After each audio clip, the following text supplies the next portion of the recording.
Welcome back to my channel. Today's going to be a quick one, and it's about how to do a DIY scupper transducer mount. So let's get into it. Since getting my Jackson Liska from Frontenac Outfitters, I joined the Jackson Owners Facebook group, and I'll leave a link to that down below. If you're a Jackson owner and you're interested in joining that group, while you're on Facebook, you should also search for Limestone Fishing on Facebook, because I've got a page over there too. And while you're on your computer or on your phone, I also have Instagram. You can also search Limestone Fishing on Instagram and you'll find me there. But anyways, I've seen a lot of people ask about how people do their transducers through the scuppers. Almost every Jackson kayak that I've seen has at least one scupper intended to have a transducer in it. If you can see down below here, this one right here is the transducer or scupper for the Liska. Let's just have a look up there, right up there. And this hole right here comes right up to here. And you know, this is a perfect place to put it because we can put my battery here. As you've seen on my videos, I don't have an actual mount for my head unit yet, so I still have the bag sitting on top of this hatch, but that's coming later. But anyways, so it's really easy. You can buy stuff that's pre-made, or you can build some really elaborate things. When I was kind of stuck trying to figure out how I was going to mount mine, so what I used was just this piece of 2-inch PVC. I just cut it to about this big. I wasn't really precise about it or anything like that. And then I drilled these 2 holes in it right here. I'll see if you can see it better here. I drilled this hole, and then on the opposite side, I drilled another hole like that. And that's to sit right here like this. So all I had to do was make sure that whatever I cut wasn't going to be small enough to go down through this hole here. That's really it. This is what I used. And of course, I needed 2 pieces of bungee. So here's my transducer. I took the pieces of bungee. I just tied a knot in one end of it. Just left a small tag end on this piece. And then I used another piece of bungee, tied another knot like that. And then I just take this and I thread it through the holes of my transducer for my Garmin Striker4.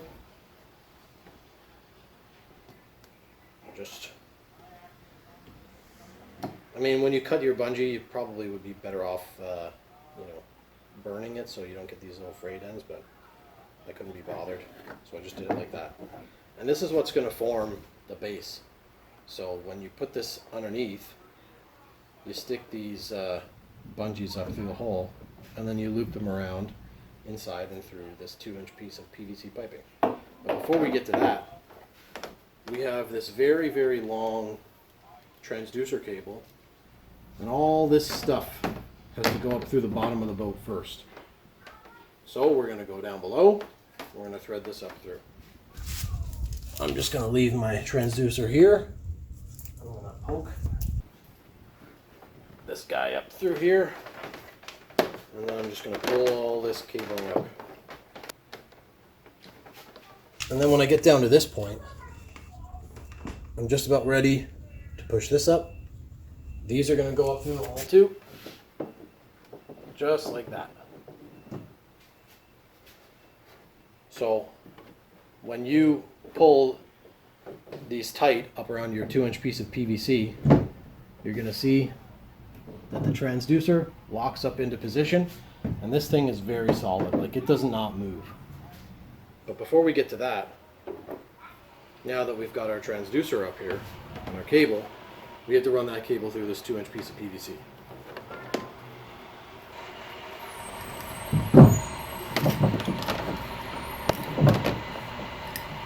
Just like that. The next thing I'm going to do is make sure that my transducer is lined up properly down below. Because the last thing you want is to get through this whole process and find out that your transducer is backwards. I don't think it would work very well like that. So now I'm certain my transducer is facing forward. So now we're at this point. We've got our PVC piping here. We've got our bungees up. The next thing I'm going to do, there's a lot of different ways. You can tie it however you want, but the way that I did it is I pushed it through like that and then out. And then I reefed that as tight as I could get it. And then all I did was just tie a knot. And then I tied another knot.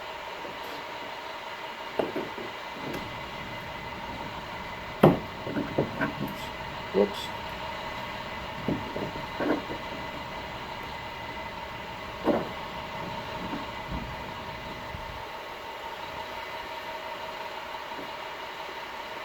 And that's one end done.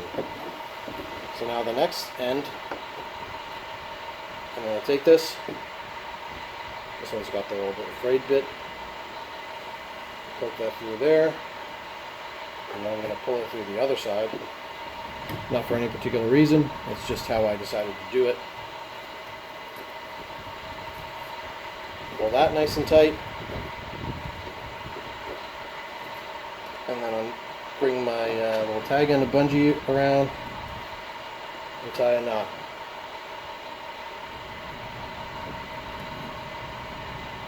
And then, you guessed it, tie another knot. These are just simple overhand knots. This is what I've been using for the last, I don't know, month and a half. And when I went to go take this out so that I could make this video, these knots were still very tight. And there you have it. As you can see here, the transducer is in there. It's very tight. There's a little bit of elasticity, but if I pull it up, it snaps right back up into place. And it's out of the way, recessed up into the hull. I'm not worried about it scraping over stuff that comes in underneath the boat or anything like that. Perfect for this application. Bungee, PVC pipe. That's all you need. So now all that's left is to deal with this humongous ball of transducer cable I've got here. And all I did to deal with that was I had some Velcro tape. I need to leave enough length to get up and around the back into my head unit, so I leave a little bit extra, and then I start just sheep shanking my extra cable here. Oops. I don't really need to leave any extra at this point, so I'll just get that as tight as I can, bring my Velcro tape around, and then bring that pretty tight. Boom, Bob's your uncle. And now I've got enough cable left. I can run it up through. Oops. I can run it up through here, and then when I finally do get a mount for my head unit, put it here. This cable can sit here, and I can just pull the excess back down. And this is a nice, simple, fast, and inexpensive way to mount your transducer into a scupper hole. Super easy, super fast. I don't know how long this took me, maybe like 10 minutes just to rig up quickly, and I'm not like the best at DIY stuff, so you know, anybody could do this. All you need is this little piece of PVC piping, a bit of bungee cord. You can use anything, it doesn't have to be the PVC piping. Eventually I think what I'd like to do is get a piece of like a cutting board, like a cheap cutting board, and cut it to the shape of this part right here, and then just cut the holes that I need. But I will say this, it's very important that if you were to do something that's more shaped like the scupper, that you don't create a perfect seal. The reason is, if you create a perfect seal here and there's no way for the air to escape, then you've effectively created an air pocket underneath your hull inside of the scupper hole, and then your transducer is not going to work. You have to make sure there's at least a small space for the air to get out. And realistically, if you look here, there's a little channel for water to escape here, because if you're in some high winds or you get splashed a lot, water is going to get in here because this isn't a watertight hatch, and you want that water to be able to drain out through the scupper hole if it does get in here.